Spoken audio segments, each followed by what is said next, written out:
Hola, buenas noches. De acuerdo con lo prometido, estoy acá con el doctor Hans García de nuevo para contestar algunas preguntas que tuvimos en nuestro webinar sobre el manejo y la prevención de trombosis en los pacientes críticos con COVID. Entonces, gracias por su tiempo, doctor Hans. Vamos a empezar entonces con la primera pregunta. Entre los diversos marcadores séricos, dímero D, ferritina, LDH, etc., ¿cuál considera usted que puede permitir identificar tempranamente a aquellos pacientes que evolucionaran hacia desenlaces malos por tormenta de citoquina o falla multiorgánica? ¿O ninguno de ellos permite hacerlos? Hola, muy buenas tardes a todos. Muchas gracias por este espacio para compartir con ustedes y tratar de aclarar algunas de las preguntas. Con relación a los marcadores, realmente lo que hemos encontrado haciendo la revisión de la literatura de los diferentes grupos que han publicado su experiencia es un poco variable. En general, los grupos chinos empezaron a mostrarnos un grupo de marcadores, principalmente ferritina, troponinas, dímero D, la linfopenia. Dentro de esas y nos hicieron y la LDH, y nos reforzaron el concepto de hacer un seguimiento que también ha estado muy variable, si es necesario hacerlo cada 24 horas o ajustarlo a la severidad de los pacientes o no. Sin embargo, con la explicación fisiopatológica inicial en la que se asumía que era un componente inflamatorio importante, la interleuquina, los niveles de interleuquina 6 de pronto no fueron considerados en la fase inicial para ver que realmente hubiera un componente y probablemente un tratamiento para adicionar, que es parte de las otras propuestas que hemos encontrado en este momento. Con base entonces en las diferentes deliberaciones que hemos tenido dentro de nuestro grupo, hemos también adoptado para nuestro protocolo el seguimiento de estos marcadores, igual que el planteamiento inicial, en el cual el dímero D, la LDH y la ferritina vendrían siendo tres marcadores importantes de seguimiento.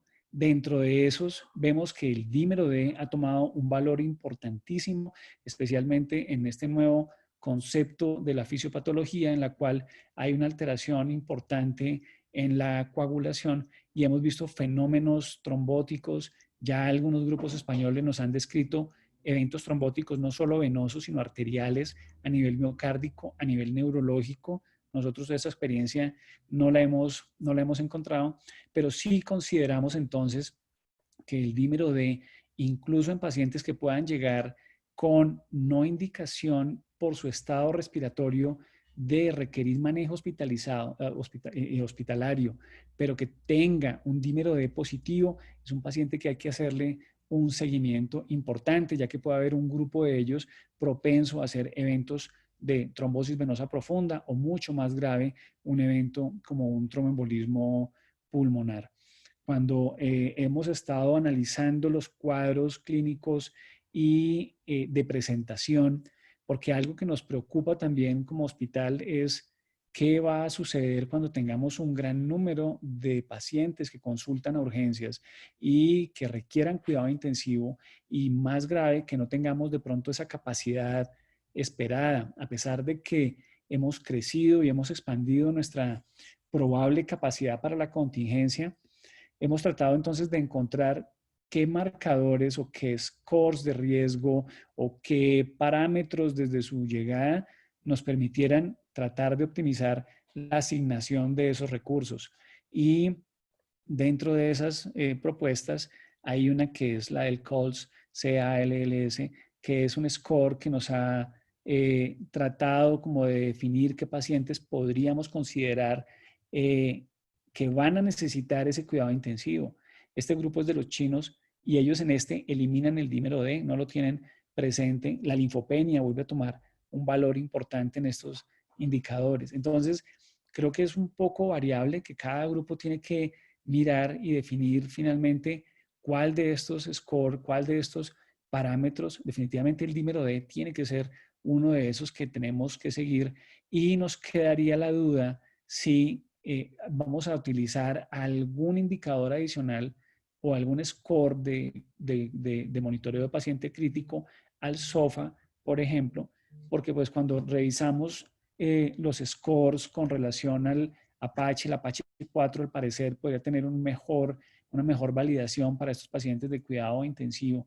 La ventaja del SOFA es que nos permite y nos sirve para hacer ese monitoreo y esa evaluación dinámica de lo que puede ser la continuidad de la enfermedad. Entonces vamos a tener que combinar muy probablemente estos scores más lo que hemos encontrado en la fisiopatología actual, como es el seguimiento del dímero D, que no estaría dentro de estos que nos han presentado antes.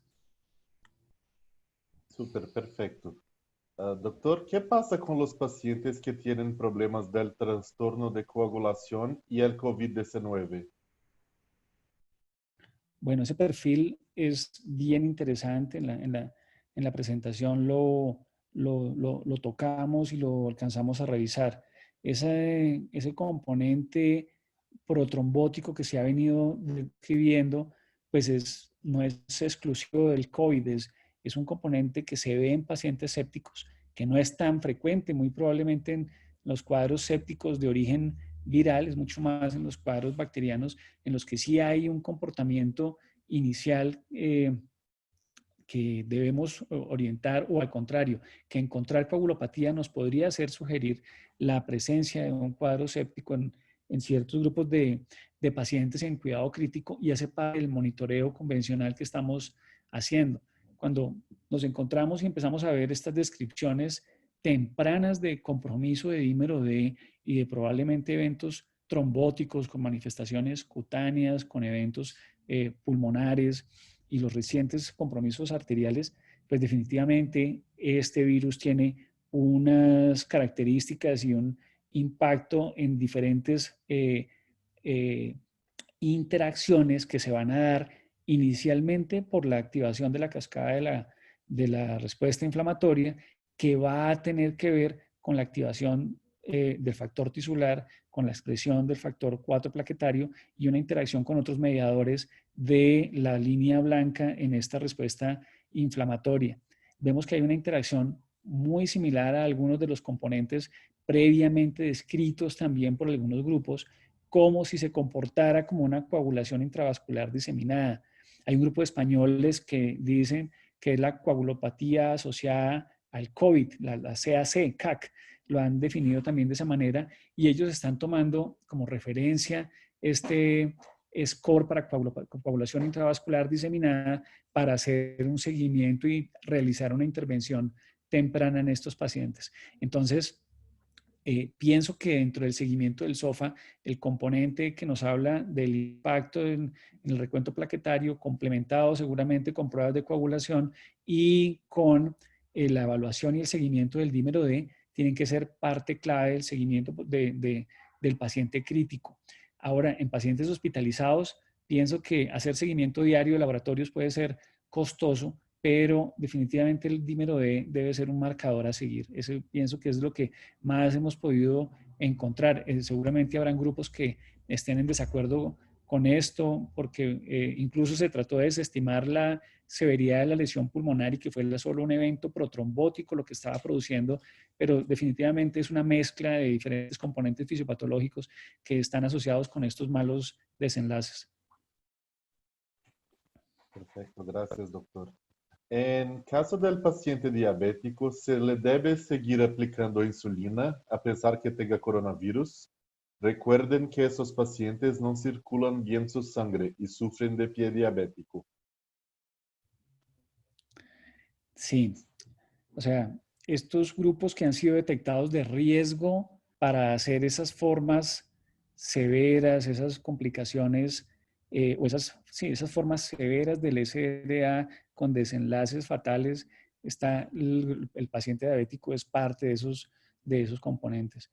Él requiere su manejo completo, o sea, es muy probablemente que cuando hacen estos cuadros de severidad, el esquema del manejo de la hiperglicemia que se presenta tanto por la descompensación de la diabetes como por los mecanismos propios que se van a dar en la respuesta metabólica al estrés de la infección, en este caso que va a ser la noxa, que va a ser que se produzcan esas alteraciones en la regulación del cortisol y en la resistencia a la insulina, pues requiere precisamente que se haga un control de esa parte metabólica, y la insulina viene siendo y seguirá siendo parte del control de estas metas.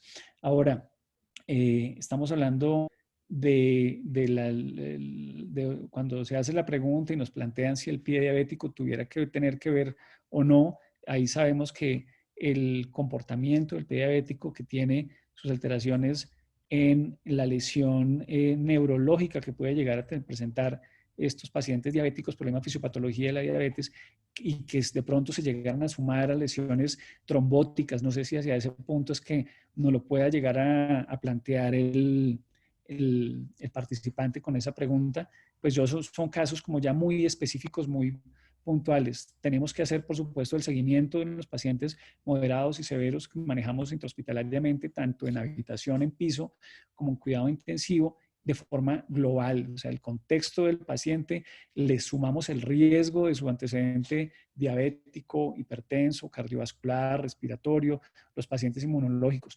Desafortunadamente, los desenlaces con esos pacientes, dentro de lo esperado, es que sean peores desenlaces que con el resto de población que no tiene esta patología. Perfecto.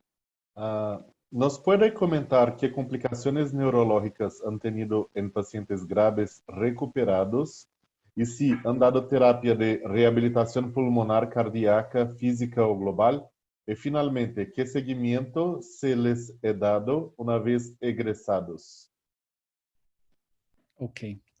Nosotros tenemos, de los pacientes severos, de los que han hecho un SRA severo, hemos tenido solo un recuperado que no ha tenido lesión neurológica. No hemos tenido un alto volumen de pacientes, afortunadamente, hasta este momento, que han hecho esas manifestaciones severas de compromiso pulmonar. Hemos tenido un gran número de pacientes que han hecho manifestaciones moderadas, que no han requerido manejo en cuidado intensivo, y su recuperación ha sido también favorable. O sea, en general hemos tenido un buen volumen de pacientes recuperados, y de esos no hemos tenido pacientes con eventos neurológicos.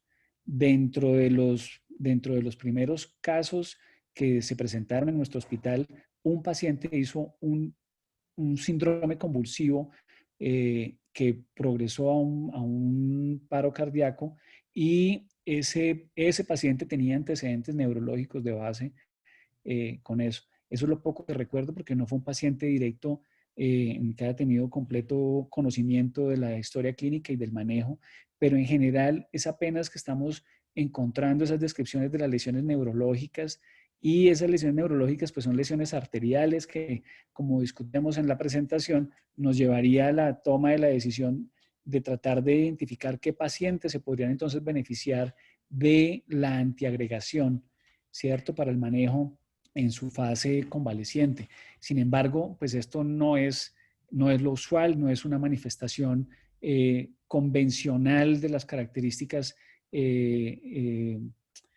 asociadas a la misma fisiopatología del COVID-19. Entonces, primero no podríamos, basados en nuestra experiencia, que ha sido poca con este tipo de lesiones, dar una recomendación, y las descripciones que tenemos de los otros grupos son descripciones anecdóticas, más no es una manifestación permanente que nos lleve a eso. La recuperación de esos pacientes tiene que ser una recuperación integral.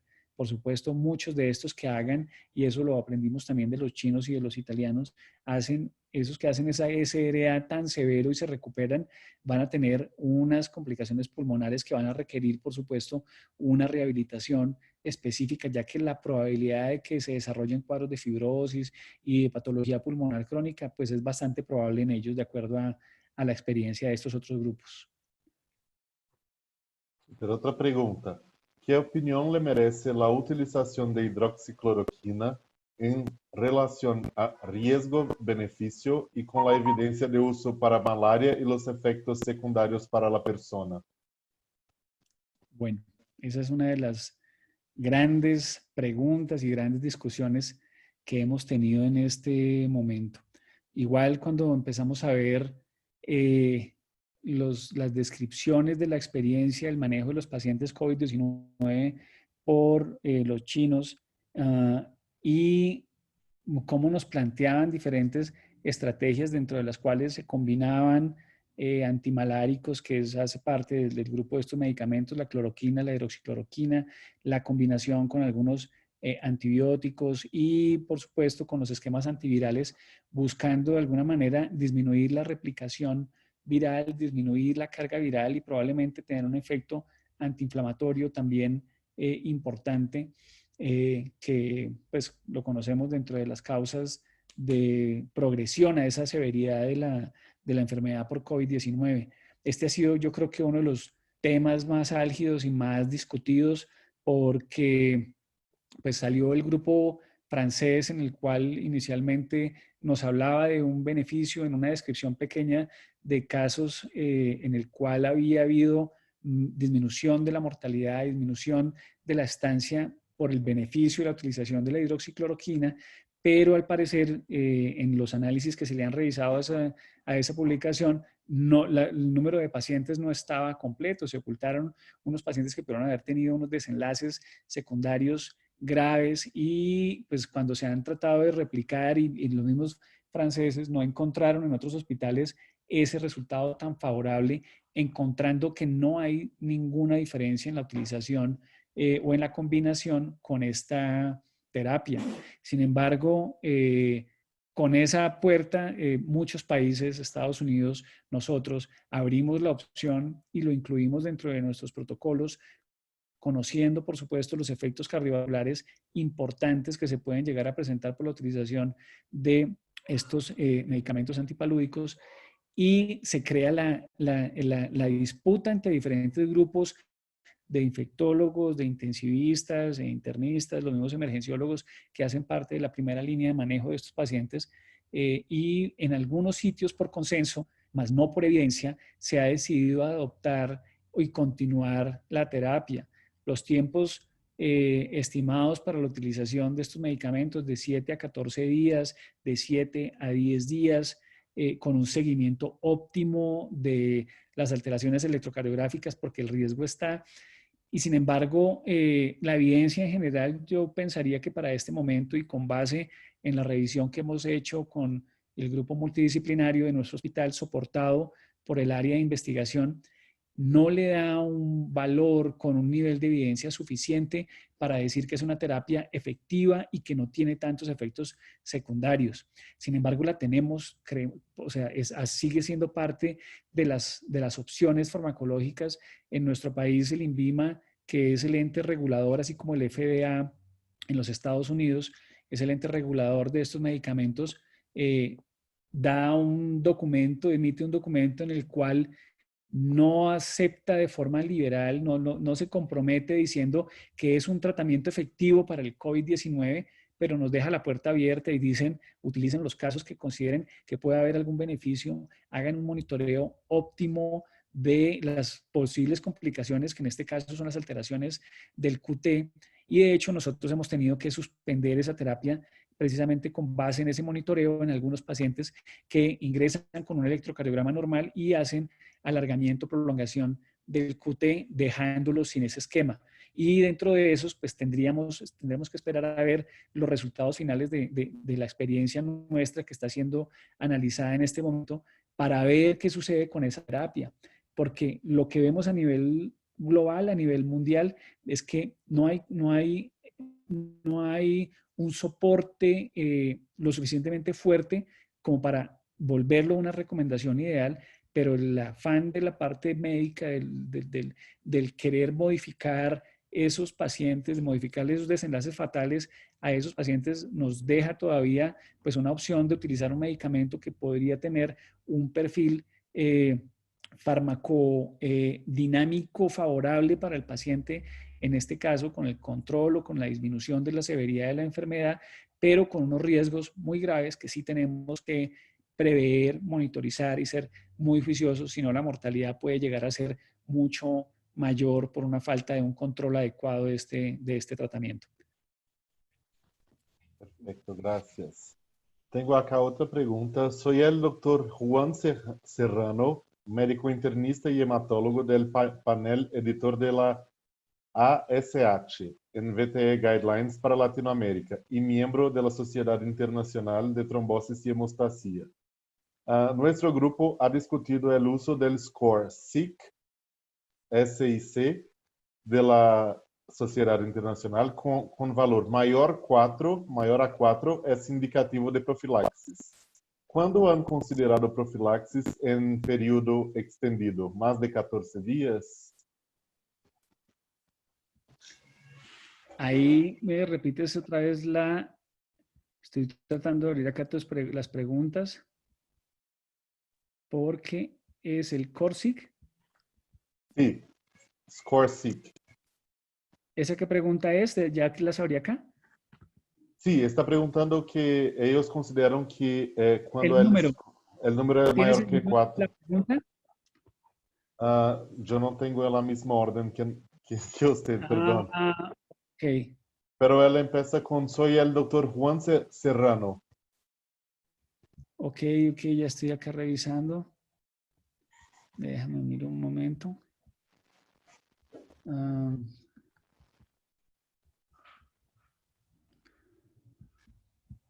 bueno, no lo veo acá en esas preguntas. Pero yo creo que tenemos una buena pregunta que puede ser la parecida, Ok, que es, buenas ok. noches, ¿qué escala podemos utilizar para valorar el riesgo de trombosis en los pacientes en UCI, en UCI? Ok. Entonces, eso sí ha sido, pienso que se ha discutido bastante y es la necesidad de evaluar como de forma separada el paciente quirúrgico del paciente médico. Definitivamente pareciera que Caprini va a ser superior en el escenario del paciente quirúrgico, pero ante la utilización de la escala de Padua, esta viene siendo superior para el manejo del paciente con patología médica. En este caso, las guías que nos han presentado para prevención y manejo del tromboembolismo asociado al COVID-19, que es pues también una evaluación por consenso de este año, ellos nos están diciendo que el paciente con sospecha de COVID o diagnóstico de COVID debe ser evaluado principalmente con la escala de Padua. Dejan dentro de la consideración el otro score que es el Improve RAM. Yo no tengo tanta experiencia con eso y por supuesto considerar que pues, el tipo de pacientes que nos pueden llegar también pueden ser quirúrgicos y pueden ser de trauma, que tengan ese riesgo presente para el desarrollo de un evento trombótico adicional solo por esta condición. En ellos, en esta guía nos están diciendo, utilice la escala de Caprini para la evaluación y la estratificación del riesgo para de la misma manera optimizar el manejo. Super. En los pacientes con COVID-19 que vienen recibiendo ASA, clopidogrel, etc., ¿qué cambio debemos incorporar con relación a tromboprofilaxis?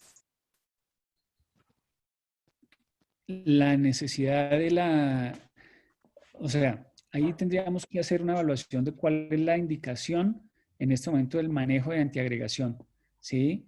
Porque si el paciente está antiagregado, la tromboprofilaxis va a ser un factor adicional a un riesgo de trombosis venosa profunda o de un embolismo pulmonar. Pero si la indicación en este momento es para el manejo de una enfermedad coronaria o de un antecedente de un evento isquémico neurológico, pues en este caso tenemos que continuar manejando los pacientes con su terapia de antiagregación. Había una propuesta con relación al riesgo de eventos isquémicos y la necesidad de modificar muy probablemente parte de la terapia farmacológica en la cual la enoxaparina sí viene siendo un ideal, las heparinas de bajo peso molecular, tanto para pacientes que vengan recibiendo nuevos anticoagulantes orales como anticumarínicos. Entonces, ahí tendría que definir muy bien y pues debería ser un poquito más específico con esa pregunta porque el riesgo viene siendo diferente. No puedo decir que al paciente con antecedente de enfermedad coronaria le voy a adicionar el manejo de tromboprofilaxis farmacológica, dejándolo en un riesgo de un evento isquémico. Por supuesto, está la combinación, en este caso, de un riesgo de sangrado por utilizar una terapia farmacológica como enoxaparina y dejarlo de pronto en clopidogrel y aspirina por la misma indicación. Y eso sí viene siendo pues un reto mucho mayor al manejo. Hay unas recomendaciones para trombofilaxis y manejo antitrombótico de COVID-19 del grupo de la Sociedad Española de Trombosis y Hemostasia. Ellos nos presentan unas tablas y unas recomendaciones. Tendríamos que ir a mirar el contexto específico del paciente para saber, porque en el caso de que el riesgo de sangrado llegue a ser mayor, muy probablemente nos vamos con una terapia mecánica compresiva para hacer tromboprofilaxis y continúa el paciente con su antiagregación si en este caso el suspender esos antiagregantes es de mayor riesgo y adicionarle otro medicamento, pues estaríamos en mayor riesgo de sangrado ajustado a alguno de esos scores. Perfecto. ¿Y para estos pacientes, tiene alguna contraindicación de la compresión neumática? La compresión neumática es, yo pienso que la compresión neumática es lo que más, por supuesto, se asemeja en este caso a lo que nos disminuye a nosotros la probabilidad de generar trombos, ¿cierto? Y es pues el hecho de poder tener la capacidad de la compresión muscular durante la caminata. Entonces, la compresión viene siendo una excelente herramienta. Es un dispositivo que tanto la media como el sistema de compresión, por supuesto para el escenario en el cual lo estemos viendo, puede llegar a tener una gran cantidad de beneficios, pero si no hacemos de la misma manera una evaluación del riesgo para las contraindicaciones que están también descritas como la enfermedad arterial, los pacientes con falla cardíaca que estén presentando edemas en miembros inferiores, pues muy probablemente esto lo que se va a asociar o lo que nos va a llevar es un aumento en las complicaciones precisamente por el efecto mecánico que va a producir este dispositivo de compresión. Entonces, hay que definir la situación y el contexto de cada paciente, tanto en su beneficio como en los efectos secundarios y contraindicaciones que nos va a ofrecer el sistema de compresión.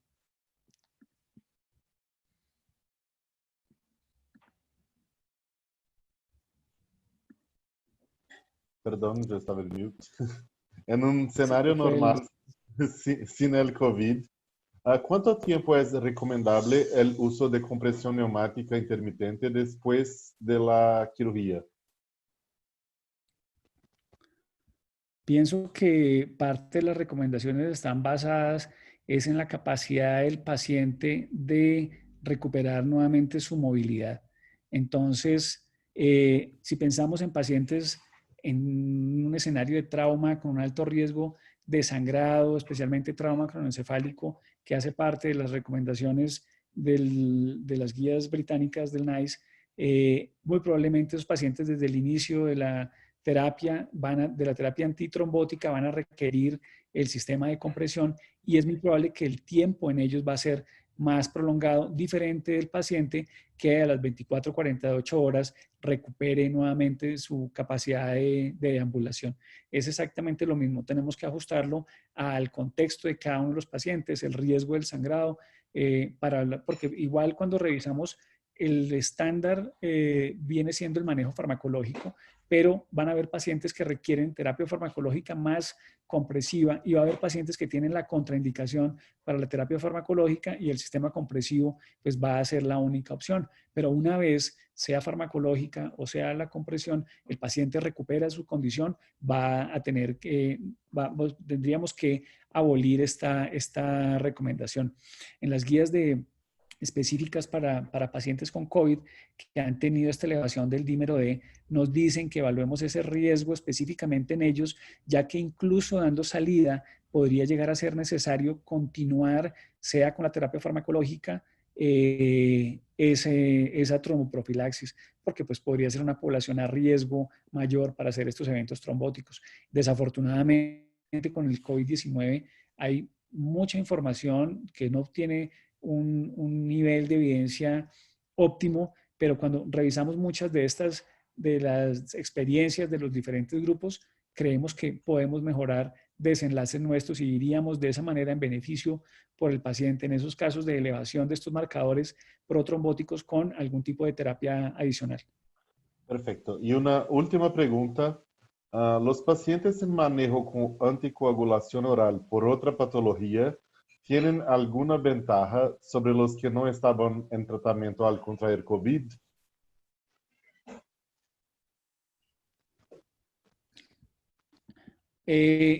Pensaría que dependiendo del nivel de anticoagulación que maneje, seguramente sí. No lo he leído específicamente que pacientes que estén recibiendo nuevos anticoagulantes orales, por ejemplo, que estén con warfarina, tengan una menor probabilidad de hacer estas manifestaciones protrombóticas. Si miramos el comportamiento o la descripción que nos han presentado en por los diferentes grupos con relación a las características fisiopatológicas involucradas en la trombocitopenia, la prolongación de las pruebas de coagulación estándar del PT y el PTT, dentro de estas, pues los mecanismos que están involucrados podrían de alguna manera estar bloqueados por esta terapia anticoagulante. Pienso que podría presentarse de cierta manera, al igual que los pacientes que pudieran estar recibiendo una terapia antiagregante por la indicación que sea una manera preventiva para ellos mismos en caso de que se presentaran en un mayor número de casos estas lesiones neurológicas o miocárdicas. O sea, la interpretación que le daría a esa pregunta es que tendría que ofrecerle un beneficio ya que estamos bloqueando esos mecanismos involucrados en esos eventos trombóticos, tanto venosos como los arteriales. Por eso la recomendación que nos dan para ellos, específicamente los nuevos anticoagulantes orales y warfarina, es pasar esos pacientes a enoxaparina en el caso de que se requiera continuar con una anticoagulación completa, no hablando solo del fenómeno de tromboprofilaxis farmacológica. Perfecto. Doctor Hans, muchas gracias por la sesión de preguntas y respuestas. Y seguimos entonces, tuvimos muchas otras y quién sabe hacemos otro video más adelante. Gracias. Bueno, muchas gracias. Que estés bien. David? Is that it? Yeah, we're done. The first video.